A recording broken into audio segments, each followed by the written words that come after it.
Bismillahirrahmanirrahim. Assalamualaikum warahmatullahi wabarakatuh. Semoga Allah senantiasa memberkahi kita kesehatan, keselamatan. Ya, anak-anak, pada kali ini kita kembali mengikuti bimbingan konseling. Ya, Bu Guru akan melanjutkan, yaitu bagaimana meningkatkan kemampuan berkomunikasi lisan. Nah, di materi sebelum PTS, kalian telah Bu Guru ajak ke nilai-nilai moral, etika bergaul, kemudian mengangkat kejujuran adalah poin dari moral. Masih ingat kan? Baik, kita lanjutkan hari ini bagaimana meningkatkan kemampuan dalam berkomunikasi lisan. Ya. Dalam berkomunikasi lisan akan berbeda dengan komunikasi yang lain, ya, karena komunikasi kemarin ada komunikasi secara langsung, juga komunikasi melalui media sosial, baik WhatsApp, Facebook, Twitter, dan sebagainya yang anak-anak gunakan sekarang. Nah, komunikasi lisan ini akan sangat mempengaruhi dari proses seseorang dalam menyampaikan komunikasi. Nah, di sini penting ya anak-anak, baik kelas 7, kelas 8, dan kelas 9, ya, kita mulai berlatih sejak sekarang dengan tujuan agar kalian ya, kelak dewasa membawa diri Anda dengan sebaik-baiknya ya, baik dalam berkarir maupun dalam bergaya hidup kalian, sehingga sosok karakter kalian akan tercermin dari bagaimana cara kalian berkomunikasi secara lisan. Nah, tujuan yang pertama yaitu meningkatkan kemampuan berkomunikasi secara lisan. Nah, kali ini Bu Guru akan kemas di dalam layanan penguasaan konten. Pelaksanaan penguasaan konten ini adalah kalian mempraktekkan apa yang kita pelajari saat ini, sehingga kalian memperoleh keterampilan ya, yang jadi konten saat ini. Ya, inilah layanan konten. Ya, penguasaan konten kita kali ini adalah tentang bagaimana meningkatkan ya, komunikasi secara lisan. Nah, kalau yang lain tentang komunikasi secara tulis, ya, melalui karyanya, ya, tulisannya, ya, bisa dibentuk dalam buku, cerpennya, artikelnya, begitu ya, atau mungkin hanya sekedar komunikasi WhatsApp. Nah, secara singkat, ya, kalian nanti akan terproses dari step komunikasi secara lisan. Saya berikan ilustrasi sebentar ya.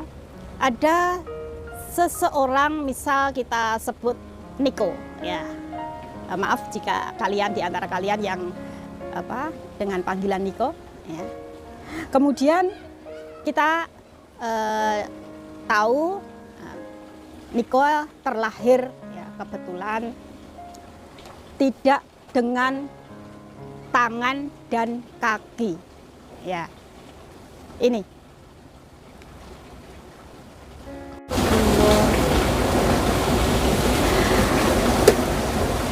karena dia terlahir tanpa tangan dan kaki, maka dia dengan kebesaran jiwa menerima kondisi seperti itu, sehingga dalam masa depannya dia menyadari bahwa karirnya, pekerjaannya tidak akan mengandalkan tangan dan kakinya. Nah, untuk itu maka komunikasi lisannya akan sangat membantu bagi dia dalam berkarir. Ya, jadi dia bergerak, dia banyak membaca, ya, mengetahui ilmu, maka tumbuhlah Niko sebagai seorang motivator handal. Ya, meskipun secara fisik tanpa tangan dan kaki. Ya. Jadi keterampilan komunikasi lisan, ya, yang dipentingkan adalah keterampilan oral kita, ya, berbicara kita secara langsung. Ya. Karena Niko tak bertangan, maka bahasa isyarat pun dengan body language-nya juga kurang membantu karena dia tidak ada kaki dan tangan. Paling hanya gerakan pandangan mata atau mengangguk dan sebagainya. Ya, ini kisah seperti itu. Maka komunikasi lisan itu akan membantu kalian dalam karir kalian.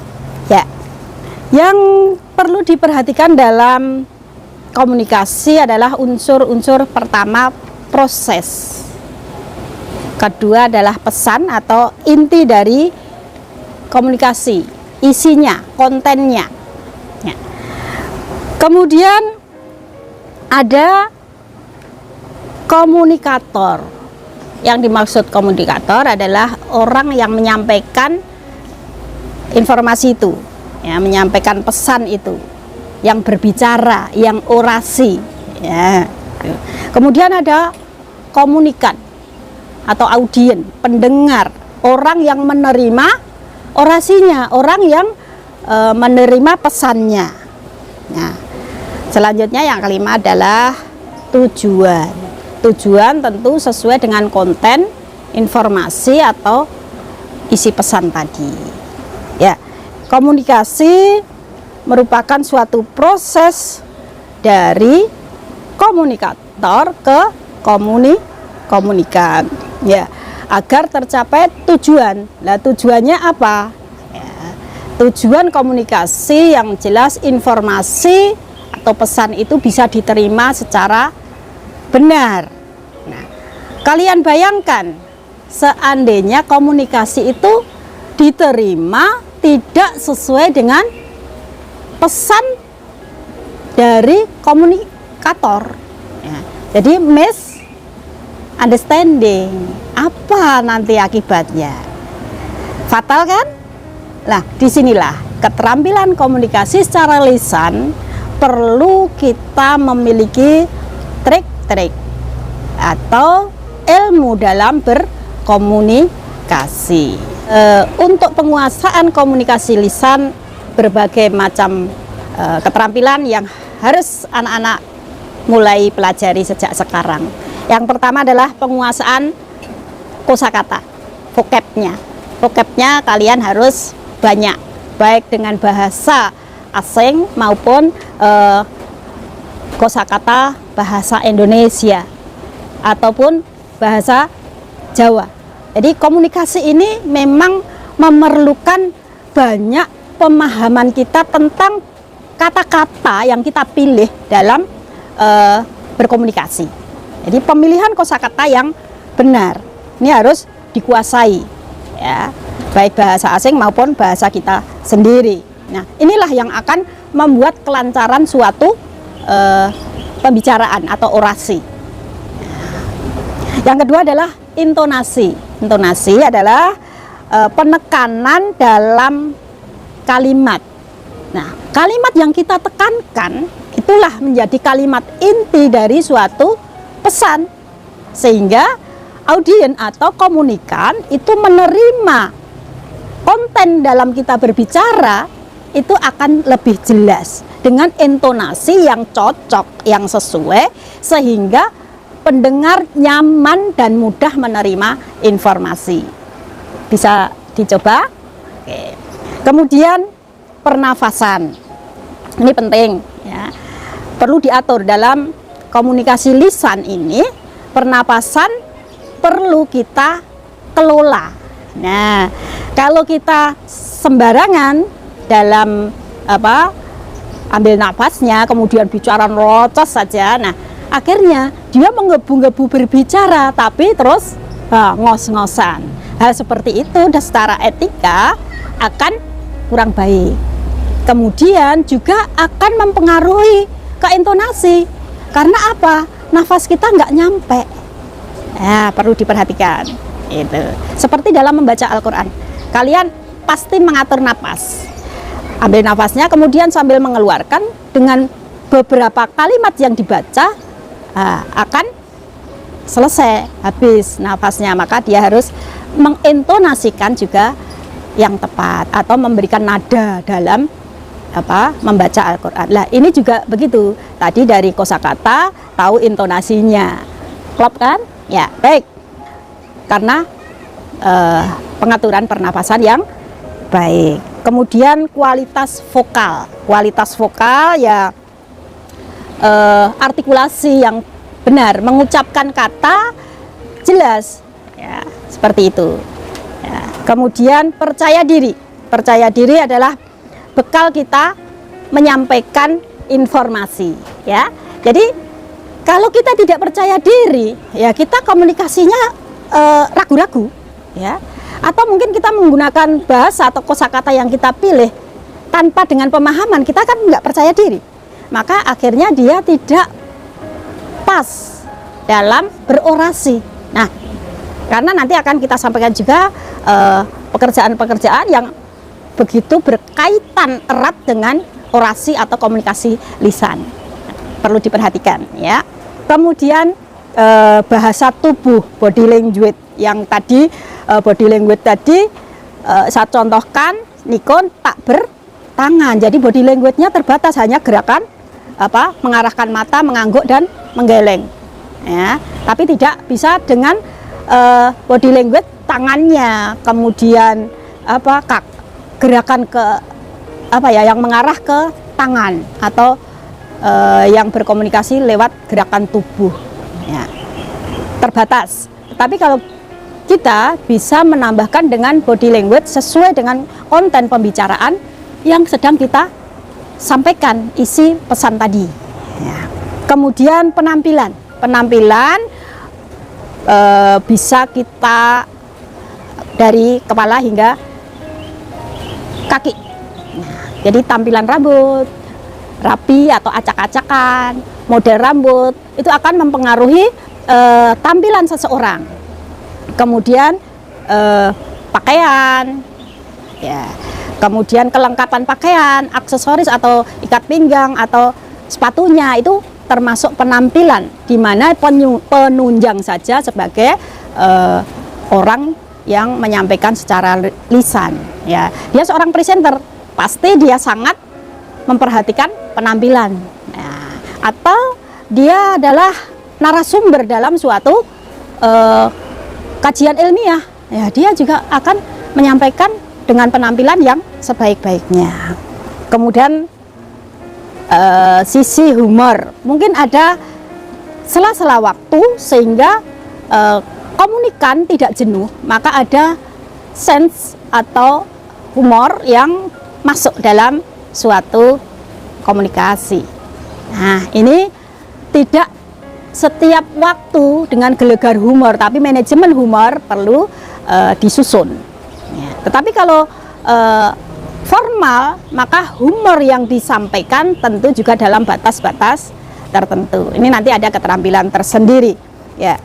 Saya kira itu dulu dari masalah yang perlu kita ikuti dalam keterampilan komunikasi lisan. Nanti akan Bu Guru sampaikan sedikit tentang karir-karir yang perlu menunjang dalam bidang komunikasi lisan ini, menunjang karirnya. Pekerjaan-pekerjaan yang erat hubungannya dengan komunikasi lisan. Nah, komunikasi lisan akan berpengaruh di dalam karir seseorang. Bisa sebutkan? Nah, contoh sekarang, guru. Nah, kayak Bu Guru ngomong, nah, orasi, ya, lisan. Nah, maka penting mempelajari intonasi, kosakata yang harus kita pilih, penampilan, ya, kita perhatikan, body language-nya penting agar apa, audien, siswa-siswanya jelas dalam menerima informasi guru. Nah, juga dosen. Nah, kalau guru kan taraf sekolah dasar, menengah, dan atas. Tapi kalau dosen adalah mereka yang sudah mahasiswa. Nah, kemudian tentor adalah pembimbing khusus, ya, pemateri, tapi dia yang drill, melatih, ya, secara intensif. Kalau penyampaiannya dalam komunikasinya lisan tak jelas, maka asuhannya tidak akan puas, tidak akan menerima secara baik. Jadi kesuksesan atau tujuannya itu akan tidak tercapai. Kemudian instruktur sama dengan tentor, sama dengan narasumber. Nah, ini yang bidang pendidikan. Kemudian yang bidang hukum, advokat atau pengacara, para hakim, jaksa. Nah, dia akan harus berkomunikasi lisan secara jelas karena hubungannya dengan pasal-pasal di mana nanti akan berpengaruh dengan apa? Putusan atau gugatannya. Ya, itu. Kemudian yang seni, ya, apalagi di bidang seni, mereka pembaca puisi, penyanyi, ya, atau mereka yang bergerak di bidang seni, ya, yang menghibur masyarakat dengan suaranya, itu. Kemudian dalang, ya, siswa-siswa kita ada yang punya kemampuan dalang itu, ya. Jadi lisannya pasti sudah terampil bagaimana menyampaikan dengan karakter-karakter tertentu. Ya, itu termasuk di antaranya karir yang ada hubungannya dengan komunikasi lisan. Kemudian pelawak, ini yang bidang seni. Kemudian yang bidang penerangan, ya, reporter, pembawa acara talk show, penyampai berita televisi, motivator, kemudian juru kampanye. Nah, siapa yang jadi anggota dewan kelak, ya, kita tunggu, coba mudah-mudahan kalian berhasil sukses di dalam berkarya. Nah, siapa yang akan jadi seorang dewan akan menyampaikan gagasan-gagasan di situ. Komunikasi lisan akan sangat mempengaruhi kinerja kalian. Atau mungkin saat perekrutan, berkampanye, lah orasinya kalau enggak berkualitas, audien atau massa tidak akan tertarik. Itu. Jelas ya anak-anak? Ya, masih banyak lagi penyiar radio, ya, ada MC. Sekarang banyak event-event organizer, orang yang bergerak di jasa acara event. Nah, itu banyak sekali komunikasi lisan yang harus dikuasai, ya. Saya kira itu, mudah-mudahan informasi Bu Guru kali ini membawa manfaat pada kalian, ya. Yang jelas, karena ini adalah penguasaan konten, maka kalian harus mempraktekkan. Nanti di hadapan cermin kalian berlatih berorasi, ya, berlatih berorasi. Apa? Latihan pidato, latihan menyampaikan kultum, seperti itu. Atau latihan membaca puisi. Di depan cermin kita nilai sendiri. Terima kasih anak-anak. Sehat selalu. Wassalamualaikum warahmatullahi wabarakatuh.